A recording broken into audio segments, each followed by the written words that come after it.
retrouvons aujourd'hui chez notre assureur pour parler un peu plus des services que nous proposons chez RHP Comble. Je vous laisse vous présenter, Monsieur Prével.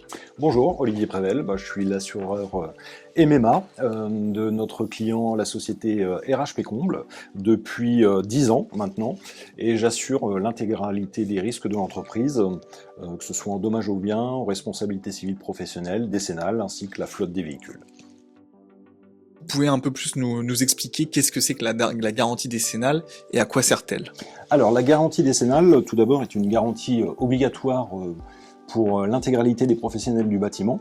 Elle couvre les risques pendant une durée de 10 ans, qui permet de résoudre des problèmes de sinistres qui seraient liés éventuellement à des problèmes de solidité ou de l'ouvrage, ou qui le rendraient impropre à destination. Alors on peut se retrouver avec des sinistres d'infiltration d'eau, des problèmes de structure.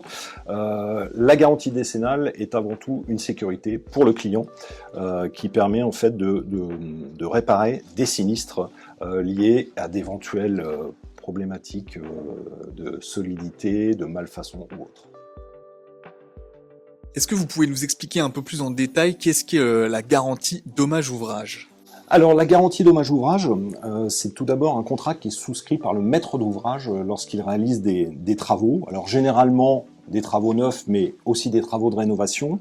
En fait, l'avantage de cette garantie, c'est qu'elle permet de faire intervenir directement l'assureur. C'est-à-dire que, pour faire simple, aujourd'hui, on ne va pas chercher des responsabilités, déterminer des responsabilités en fait des différents intervenants. Vous avez souscrit une garantie dommage-ouvrage, un expert donc va être désigné. S'il constate en fait des problématiques, c'est ce qui permet directement de lancer les travaux sans attendre en fait les mises en cause des différentes entreprises. Est-ce que vous pouvez nous parler un peu plus en détail de la différence entre la garantie décennale et la garantie dommage-ouvrage? Alors, la garantie dommage-ouvrage ne se substitue pas à la garantie décennale.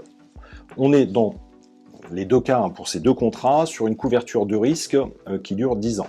Si je prends l'exemple de la dommage-ouvrage, elle se déclenche à partir de la réception du chantier. Donc, elle sert justement à couvrir et à réparer l'ouvrage pour des différents je dirais, problèmes qui ont pu survenir sur ce même ouvrage, sans attendre, comme je l'ai dit tout à l'heure, de mettre en cause la responsabilité d'une entreprise. La décennale, elle couvre de toute façon de manière obligatoire tous les corps de métier. Elle est impérative, elle ne se substitue pas à la garantie dommage-ouvrage. Par contre, dans le cadre d'une dommage-ouvrage, suite à un sinistre, si une entreprise est mise en cause, bien entendu, on va se retourner contre l'entreprise et c'est sa garantie décennale qui interviendra pour payer les dommages. Pourquoi un client peut-il souscrire une assurance dommage-ouvrage alors que l'entreprise a déjà une garantie décennale? Alors, une fois encore, c'est pour simplifier et surtout pour sécuriser le client.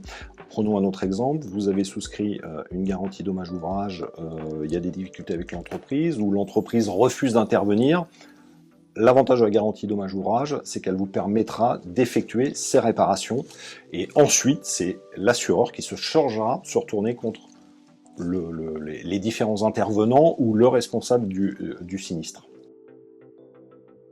Pouvez-vous me dire le prix moyen d'une assurance dommage-ouvrage sur un projet d'aménagement de comble ou d'extension? Alors globalement, on va faire, je ne vais pas faire de généralité, hein, mais tout dépend bien entendu de la typologie d'ouvrage sur laquelle on doit intervenir, mais on est sur une fourchette globalement d'environ 5% du montant des réparations. Typiquement, sur un ouvrage par exemple à 30 000 €, vous comptez une dommage ouvrage d'à peu près 1 500 €. Voilà. Tout en sachant qu'aujourd'hui, elles sont souvent liées, nous avons des tranches, donc ça peut être une tranche de 0 à 100 000 € qui fait qu'on va avoir une prime forfaitaire. Hein. Donc, mais globalement, il faut retenir qu'on est à peu près sur 5% du prix du chantier. Est-ce qu'un particulier peut-il souscrire une dommage-ouvrage après le début des travaux ou est-ce trop tard? Alors, globalement, la dommage-ouvrage doit être systématiquement souscrite avant le début des travaux. certaines dérogations nous permettent, dans le premier voire le deuxième mois, de souscrire cette assurance, mais il est impératif, normalement, que cette assurance soit souscrite avant le début du chantier. C'est aussi une sécurité, puisque finalement, la dommage ouvrage, même si elle démarre à la réception du chantier, peut aussi intervenir en cours de chantier. Je vous remercie, messieurs Prével, pour toutes ces précisions et toute cette transparence par rapport aux questions qu'on vous a posées. Est-ce que vous avez un dernier mot de la fin à nous donner? Alors écoutez, moi j'assure depuis 10 ans l'entreprise RHP Comble. C'est un partenariat solide. Entreprise sérieuse. Moi, si je dois regarder l'intégralité des risques que nous assurons, j'ai jamais eu de difficultés. Comme tout chantier, il peut y avoir quelques problèmes. Généralement, les problèmes sont réglés par l'entreprise. Pour l'instant, l'intervention du dommage ouvrage, j'ai jamais besoin de la mettre en route ni de l'engager. Donc, j'invite tous les clients qui souhaitent travailler avec RHP à signer sans aucun problème. Et nous, aujourd'hui, et même à Assurance, nous sommes un assureur reconnu, sérieux, et nous interviendrons si, par malheur, les garanties devaient être mises en jeu. Voilà. Merci à vous.